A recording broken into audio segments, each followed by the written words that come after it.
बिस्मिल्लाहिर्रहमानिर्रहीम। पिछले 2 हफ्ते यानी कि हर जुम्मे हमने बात की थी कि हमने अपने घरों को कैसे पाक करना है और इन मसाइल से कैसे निकलना है। तो पिछले 2 हफ्ते की अगर आप फ्राइडे की रिकॉर्डिंग सुन लें तो उसमें ये चीज़ हमने वाज़ह की है।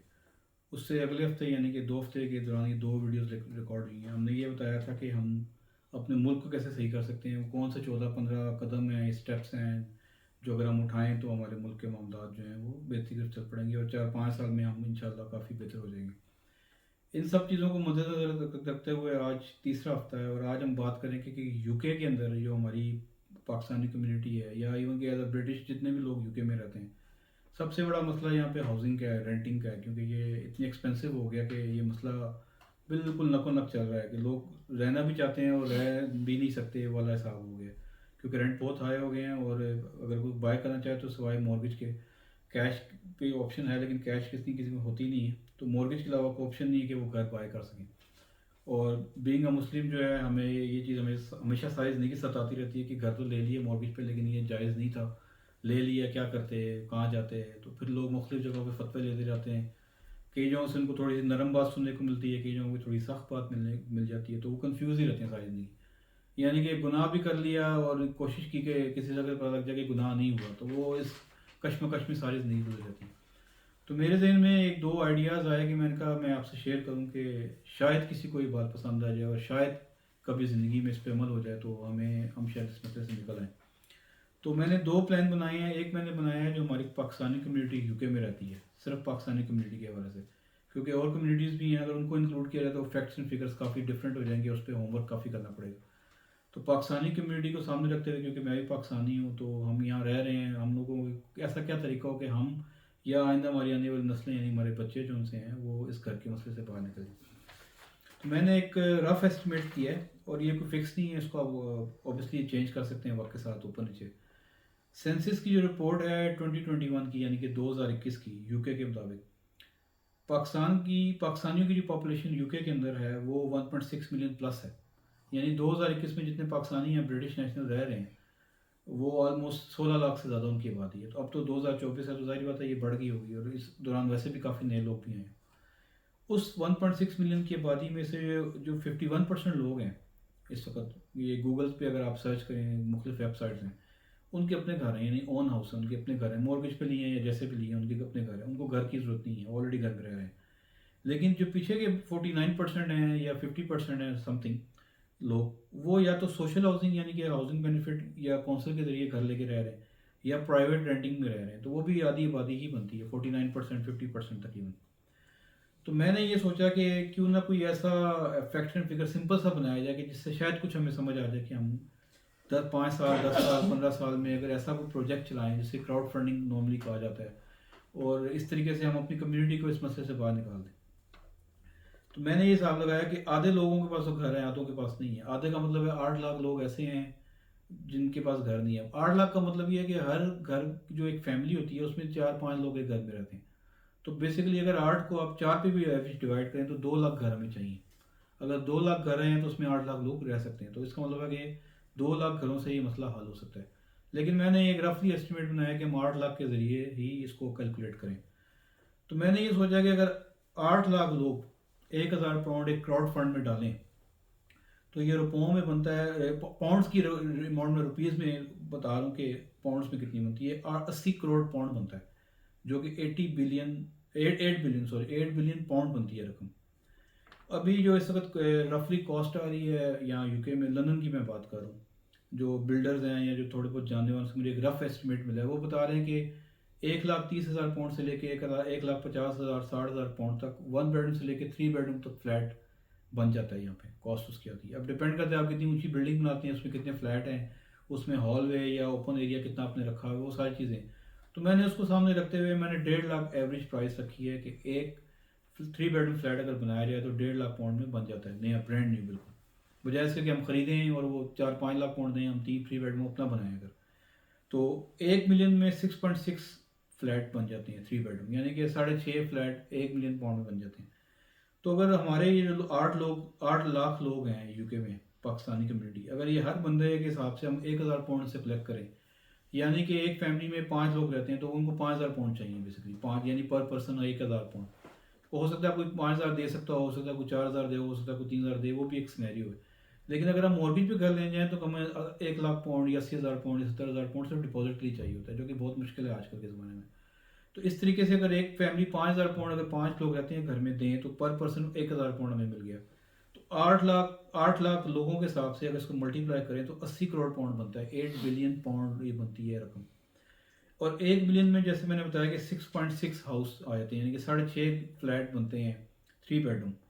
तो उसको अगर हम करें कि हम 1 मिलियन यानी यानी 1000 मिलियन में, यानी कि 1 बिलियन पाउंड में हम कितने घर जो है ना वो बना सकते हैं। अगर इसको सारा मैंने कैलकुलेट किया तो ये तकरीबन 52,800 जो है ना 8 बिलियन पाउंड में हम एक दफ़ा में इसी कॉस्ट पे कर रहे हैं, तो हम एक वन गो में यानी कि हम डेवलप कर सकते हैं। यानी कि 50,000 से भी ज़्यादा 52,800 3 बेडरूम फ्लैट्स, बहुत बड़ी ये एरिया इसके लिए चाहिए। और फ्लैट्स होने की वजह से बचत आ जाएगी, क्योंकि फ्लैट्स बिल्डिंग्स में होते हैं, तो अगर घर बनाए तो उसके लिए एरिया बहुत बड़ा चाहिए। तो ये 52,800 फ्लैट्स बन सकते हैं। तो इसके अंदर जो है ना आप अगर अगर हर फ्लैट में 5 लोग भी रहें तो आप हिसाब लगाएंगे 2.5 लाख लोग जो है ना एडजस्ट हो सकते हैं इसमें, 2 से 2.5 लाख, डिपेंड करता है हर फैमिली छोटी बड़ी होती है। अब होगा क्या कि फ़र्ज़ करें हमारे हर एक को कह देते हैं कि आप 8 लाख लोग हैं, तमाम लोग 1,000 पाउंड पर पर्सन क्राउड फंड में डालें। तो रकम हमारे पास आ गई कितनी, 8 billion pound, 8 billion pound. 8 billion pound से हमने कितने बिल्ड किए, 52,800 फ्लैट्स 3 बेडरूम। मैंने 1 बेडरूम की बात नहीं की, 2 बेडरूम की नहीं की, ताकि कैलकुलेशन करनी आसान हो, हम उसको एज अ राउंड फिगर ही लेके चल रहे हैं। इतने फ्लैट्स में 2 से 2.5 लाख बंदे एडजस्ट हो जाएंगे, यानी 8 लाख में से 2-2.5 लाख, 25% टू 30% बनते हैं ये, वो आपके पहले ही झटके में एडजस्ट हो जाएंगे। जब ये फ्लैट बिल्ड हो जाएंगे, यानी कि 52,800 फ्लैट लोग मूव हो जाएंगे, लेट से 1 साल में ये बिल्ड हो जाते हैं। वैसे तो टाइम ज़्यादा लगेगा, लेकिन एक मिसाल है। हर फ्लैट से अगर हम आजकल चूँकि रेंट बहुत ज़्यादा है इसका, तो 2 बेडरूम का रेंट जो है यहाँ पे हमारे लोकल एरिया में ईस्ट लंदन में तकरीबन 17,800, 1800, 1600, 2,000 पाउंड ऐसे मांग रहे हैं लोग। तो मैंने इसको एवरेज लगाया 1500 पाउंड, 1500 पाउंड पर फ्लैट अगर हमें मिले, 52,800 फ्लैट, तो उसको मल्टीप्लाई करें तो ये तकरीबन 7 करोड़ और 92 lakh pound monthly rental income बनती है।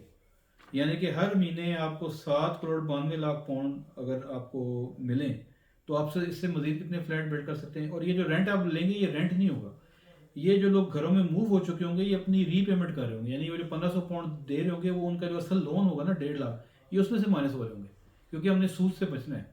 तो ये बेसिकली, लेकिन ये पैसे तो आप वापस क्राउड फंड में रहे होंगे ना, तो इतनी बड़ी रकम जो वापस एज अ रेंट भी आ रही होगी, उससे हम बड़ी आराम से मजीद फ्लैट बिल्ड कर सकते हैं। तो एक फ्लो चल पड़ेगा। और ये 5-10 साल 15 साल लगे, हो सकते हैं चलो 20 साल लगे, 20 साल में हम ऐसे थ्रेश पे पहुंच जाएंगे कि फ़र्ज़ करें 8 लाख लोग जो हमारे हैं ये अपने अपने घर में मुस्तफ़ीद हो चुके होंगे, यानी अपने अपने फ्लैट में ट्रांसफ़र हो चुके होंगे, शिफ्ट हो चुके होंगे।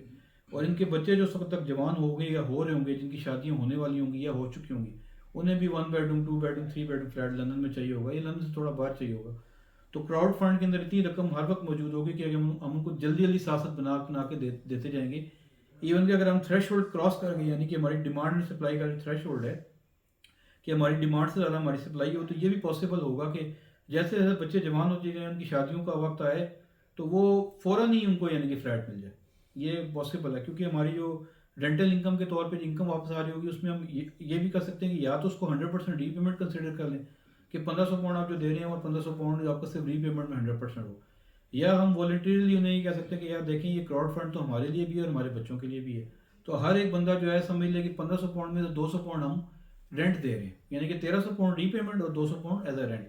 तो 200 पाउंड को अगर आप मल्टीप्लाई करें 50,000 या 1 लाख या 2 लाख घरों से, तो ये इतनी बड़ी रकम बनती है कि वो हमारी क्राउड फंड की इनकम बन जाएगी। उससे हम बहुत तेज़ी से मज़ीद घर बिल्ड करके अपनी आने वाली नस्लों के लिए पहले से ही घर जो है ना साथ साथ हम देने के काबिल हो जाएंगे।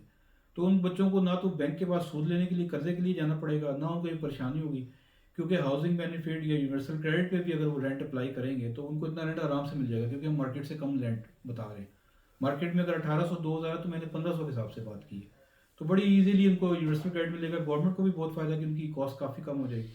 और जैसे जैसे ये घर इनकी रेंटल पेमेंट जो है वो जो कि असल में रीपेमेंट हो रही के तौर पे कंसिडर होगी, जैसे जैसे ये फ्री होल्ड होंगे गवर्नमेंट को भी रेंट नहीं देना पड़ेगा, क्योंकि घर हमारा एग्रीमेंट ही घर में मूव होने वाले के साथ ये होगा कि जो आप पेमेंट देते रहेंगे रेंट रेंट के तौर पे 20 साल या 15 साल या 10 साल, आपका सारा लोन पे ऑफ हो जाएगा।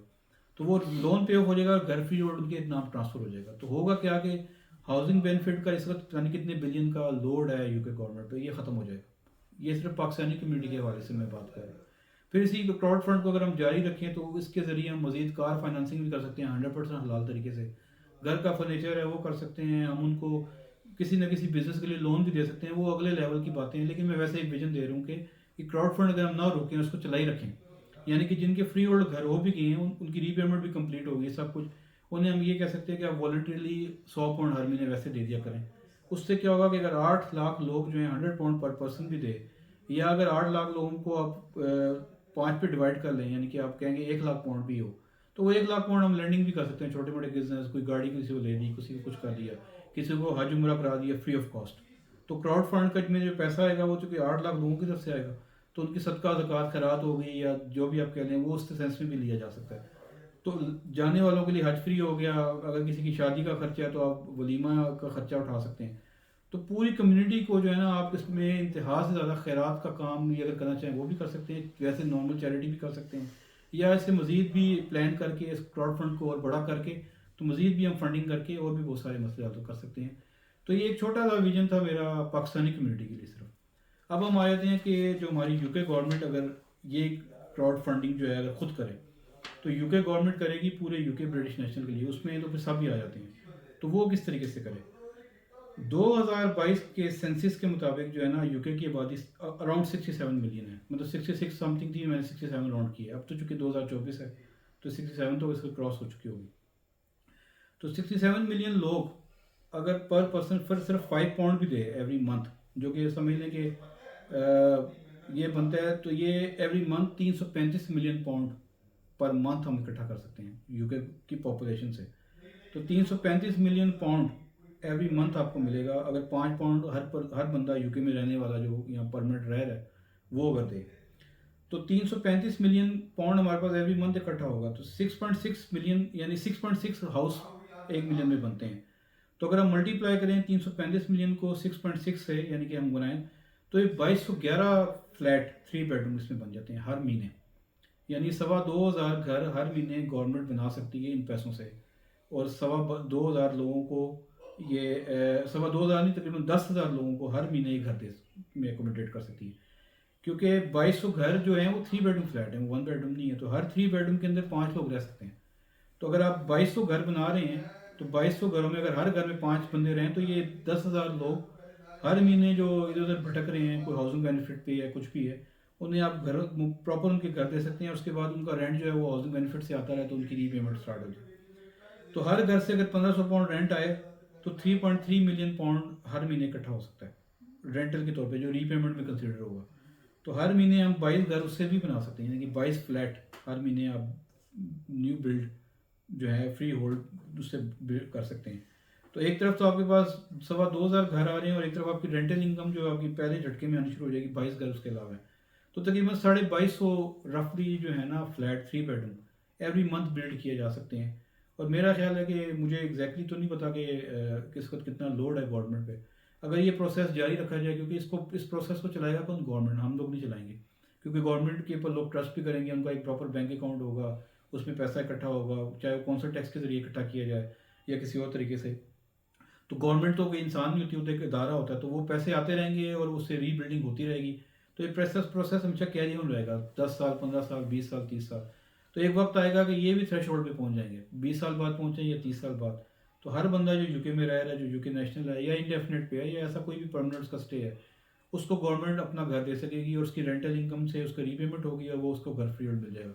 तो जो हाउसिंग बेनिफिट का जो इतना रश लगा हुआ है, और ये वो भी ख़त्म हो जाएगा। और ये हम नए शहर बात कर सकते हैं, हम M25 की नई आबादियाँ बना सकते हैं ताकि रश कम हो जाए।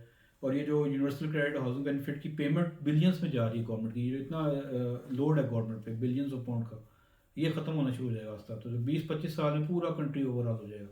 तो ये सूद वाला मसला ही हल हो जाएगा, घर भी सबके अपने होंगे और खुशहाल होंगे। और फिर आगे चल के ये भी इसमें आ जाता है कि जो लोग माँ बाप हैं जिन्हें घर दिया था वो फ्री होल्ड हो गए, ठीक है, बच्चों की जब शादी हुई, बच्चों ने अपने घर ले लिए, माँ बाप जब दुनिया से जाएंगे तो वो घर भी दोबारा फ्री हो जाएगा, यानी कि वो ऑक्यूपाइड नहीं रहेगा। तो फिर उसके लिए भी हम अरेंजमेंट कर सकते हैं कि हम लोगों को उसमें मूव करें, वो एक अगली स्टेज की बात है। लेकिन एक वक्त आएगा कि हम थ्रेश होल्ड, यानी कि डिमांड एंड सप्लाई का थ्रेश होल्ड है ना, हमारी डिमांड कम होगी और सप्लाई ज़्यादा होगी। तो ये एक दो प्लान मेरे जहन में थे। अगर इससे मिलता जुलता भी कोई प्लान बनाया जाए या इसी को कैरी ऑन किया जाए तो क्राउड फंडिंग के ज़रिए हम सिर्फ अगर पाकिस्तानी कम्युनिटी को चलाना चाहें तो हम क्राउड फंड को अंडर गवर्नमेंट भी इनसे कोई हम बात करके कि ताकि ट्रस्ट मैटर हो, क्योंकि लोगों को ये होता है कि ऐसा कोई फंड कायम हो तो कि लोग धोखा फ्रॉड करके पैसे लेके ना भाग जाएं, तो वो अंडर गवर्नमेंट हो, वो भी किसी की अंडर किसी प्राइवेट पर्सन की ना हो, ताकि कल को वो बंदा मर भी जाए तो फंड पीछे ना रुके। सिस्टम एक बना दिया जाए, उसके रूल रेगुलेशन लिख दिए जाएँ, उसमें सॉलिसिटर्स इन्वॉल्व हो, उसमें अकाउंटेंट इन्वॉल्व हो, अंडर गवर्नमेंट या सेमी गवर्नमेंट जिसको आप कह सकते हैं, कि वो सिस्टम फिर वो चलता ही रहेगा हमेशा। तो वो किसी का मोहताज नहीं होगा, वो एक सेल्फ एक सिस्टम हम बना दिया जाए, रूल रेगुलेशन लिख के, टर्म्स एंड कंडीशन जो कि सॉफ्ट भी हो। तो इंशाल्लाह इस तरीके से हम इस मुल्क को, यूके की मैं बात कर रहा हूँ, अपने लोगों को भी और as a UK full community की बात करूँ, जितनी पॉपुलेशन है, इस मुसीबत परेशानी से हम बाहर निकाल सकते हैं। हो सकता है 10 साल, हो सकता है 15 साल, हो सकता है 20-25 साल लग जाएँ, लेकिन सारा सिस्टम जो है ना ये हल हो सकता है। और ये जो महंगाई इस वक्त है वो एक्चुअल में खुराक की वजह से थोड़ी बहुत तो है, लेकिन सबसे ज़्यादा किरायों की वजह से, और मॉर्गेजेस बहुत हाई हो गई हैं। ये दो फैक्टर्स बहुत ज़्यादा हैं, रेंट और मॉर्गेज। ये मसला अगर हल हो जाएगा तो फिर इतनी महंगाई वाला मसला भी पीछे नहीं रह जाएगा। और ये जो रश हो गया बहुत ज़्यादा इलाकों में, इसको भी हम स्प्रेड कर सकते हैं कि मुख्तलिफ शहरों में ये क्राउड फंडिंग के ज़रिए बिल्ड की जाए प्रॉपर्टीज़। या लंदन में ही रहना तो M25 की बहुत ज़्यादा ग्रीन लैंड है जिसको ग्रीन बेल्ट कहा जाता है, वहाँ पे भी बिल्ड किया जा सकता है, तो ये रश को भी कम क्रैश करेगा। जो हो गई थी उसका और बताइए। ये जो मार्केट क्रैश हो जाती है, मॉर्गेज रेट हाई हो जाता है, लोगों के घर रीपोजेस हो जाते हैं, ये सारे मसले हल हो जाएंगे इसमें ऑटोमेटिक, क्योंकि रीपोजेशन वाला काम ही खत्म हो जाएगा। सबके अपने घर होंगे और होंगे भी सूद के बगैर। तो बरकत तो बेइंतहा होगी, क्योंकि अल्लाह के दिए हुए निज़ाम के मुताबिक हम बिल्ड कर रहे हैं। और ये जो गवर्नमेंट पे लोड है ये ख़त्म हो जाएगा, और लोगों के अंदर जब सुकून होगा तो ये रोड रेजेस होती हैं, सड़कों में लड़ाइयाँ हो रही हैं या बदतमीज़ियाँ हो रही हैं, या जो ये एग्रेशन है ना ये भी ख़त्म हो जाएगी। और घरों में ये फसादात है, मियाँ बीवी की लड़ाई झगड़े, मॉर्गेज पेमेंट ज़्यादा हो गई, सैलरी नहीं इतनी आ रही, या जॉब छूट गई, और ये इस वजह से ये चीज़ें भी बहुत कंट्रोल हो जाएंगी। तो क्राइम रेट भी इससे बहुत कम हो जाएगा। तो ये एक चीज़ नहीं है, इसके साथ हर चीज़ इन्वॉल्व है। तो ये एक छोटा सा विजन था, मैंने सोचा कि आपको आज बता दूँ। तो इंशाल्लाह नेक्स्ट वीक हम मैं इसके अलावा कुछ और प्लान्स हैं उनको भी लेके आऊँगा नेक्स्ट वीक के लिए इंशाल्लाह। अल्लाह हाफिज़।